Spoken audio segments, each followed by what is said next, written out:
Haga jingle kai FIFA Women World Cup ka bahap haga Group H haprengga Germany, Persia eka Morocco. Haba pai syang ka jingle kai ka Germany ka lala penlim kuput ya ka Morocco dan riulano. Bar arta ligi gol baga Germany ka layo ban tiap dailing ba ka gol.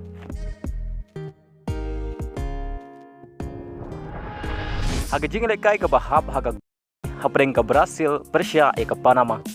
Haba pai syang ka jingle kai ka Brazil ka layo ban penki jar nengkong. Tang haga minit ka ba khat khandai lengba ka Ari Borges.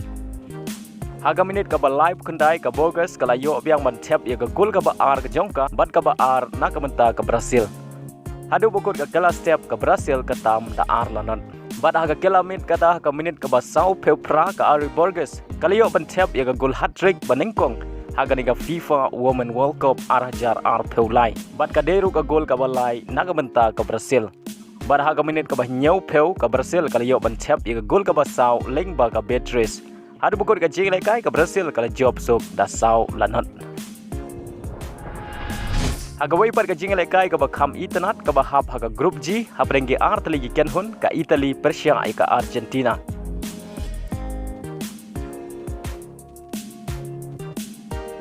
Haba pai syang ka jingle kai haga kala step ka jingle kai ka long mar ka ci ubor haga ba baro art ligi ken hun.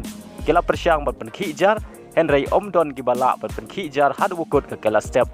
Bat haga kela mitru ka jingle kai ka long Maria Kaj Henry Snewbok nagamenta ka Argentina ba shwa ban kut ka jingle kai kata haga minit ka ba prap nyau ka Italy ka layo ban tap ya ka gol ka banengkong jong ka ni ka jingle kai leng ba ka Cristiana abdeiru ka player substitute jong ka Italy ka ba mi badan tang 1 minit. Bat ka deiru ka player ka baladon live heulai snem karta. Bat dailing bagani ke Shigol jong ka Cristiana ki thayele kai jong ka Argentina ki klemla shu ban siu kuliang hadu bukut ka jingle kai bat ka Italy kala job dai wailanot.